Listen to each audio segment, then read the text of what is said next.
Okay, this time for sure. The honorifics.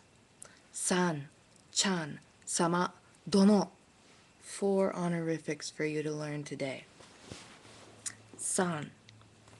San means Miss, Mr., or Mrs. It goes across the board. It's a polite way to refer to anybody you speak to. It's how you speak to strangers. It's how you speak to equals. And in polite circumstances, even people, if you are, I'll get off on a tiny tangent here, but it's relevant to the different honorifics. Everybody knows their place in Japanese society. Your boss is above you, your kids are beneath you, your friends are equals, your coworkers are also equals. You're polite to your folks, you're polite to your employers, and then you are familiar. And that reminds me, kun is another one we're going to learn today. Chan, kun, san, sama, dono. And you're probably getting the impression that these are listed in the order of ascension in terms of one's place in Japanese society, and that is correct. We'll start with chan and kun. Chan and kun are familiars, intimate ways of speaking to someone. It's typically reserved for children, especially for girls. So, right now, without saying their names, we'll just say A and B. For the children of the student that I'm tutoring right now, they're twins. And right now, both the twins, boy and girl, 2 years old, are referred to as A-chan and B-chan.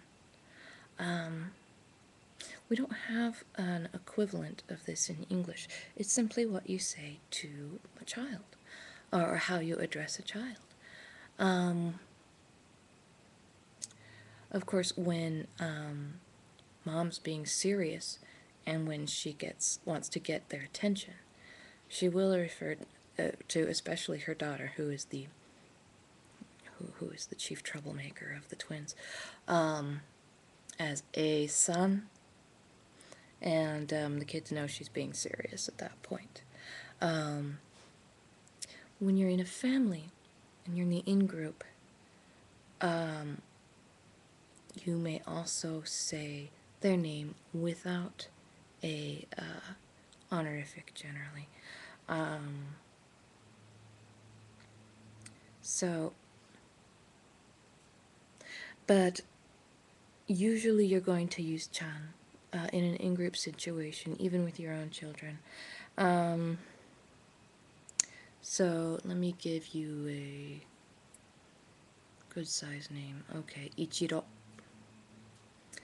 So a kid named Ichiro might be called I-chan as a baby.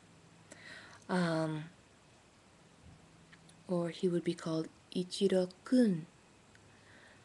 When you say a child's complete name, a boy's complete name, it's followed by kun. If you're going to shorten it, for example, Ichiro would be Ichiro-kun or I-chan. So it would be, an equivalent would be having a child named Michael and calling him Mikey when he's a kid.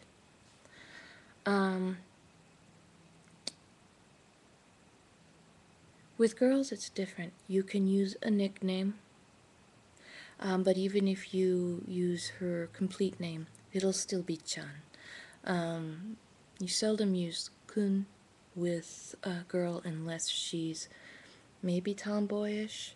There's nothing wrong with using masculine forms of address, but under the right circumstances. If, for example, The the gay community in Japan doesn't enjoy the sort of openness that you find out here in San Francisco, especially here in San Francisco. So, if that were the case, I mean, a lot of dykes over there, if they had that kind of openness, would be referred to as kun. It means buddy, pal, dude, bro, that sort of thing. It's an intimate way of addressing someone a little bit macho. So, most of the times, especially with girls, generally up until graduating from high school and into college, they're going to be called chan.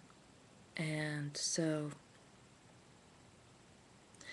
although if you want to be polite with somebody, it would be san, of course. So when we hear chan referred to a lot in the programs that we see brought to the States, and girls up to high school age are referred to as chan, they're referred to as such by their classmates and or their teachers, typically. In other words, the in-group. To be polite to someone, of course, you would refer to them as san. And generally, teachers in a classroom setting simply refer to students by their surnames alone. So Strawberry. It's a cute name. Lots of girls get called Strawberry or born with the name Ichigo. So like Ichiro, a young Ichigo would be called I-chan, or you would pronounce her entire name, Ichigo-chan. And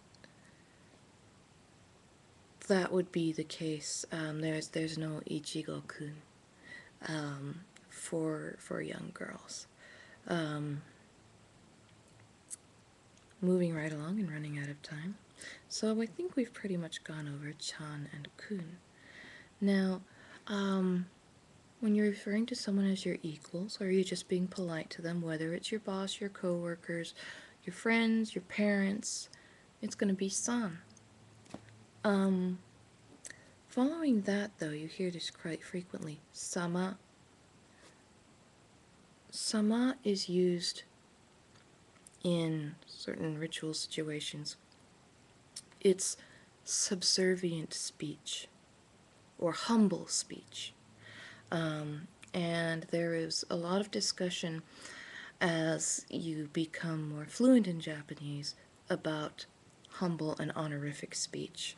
It gets quite complex, actually, and I haven't mastered it yet. Sama is essentially the highest level that is used in modern Japanese today. Most commonly, you hear it from tenin-san. Tenin-san is a clerk is a retail clerk, anybody who works the counter or cash register at any public business you go into. They say okyaku-sama. Okyaku-sama means guest or customer, Mr. Customer, honored Mr. Customer. Well, as you can see, we don't have an English equivalent for sama. Closest we would have might be Lord or Lady, but obviously that's no longer in use in contemporary English. Also celebrities, for example. Celebrities who put themselves on a godlike pedestal, for example, Mana-sama, if you ever followed Malice Miser, for example. The producer, head honcho, lead guitarist is Mana-sama. I'm out of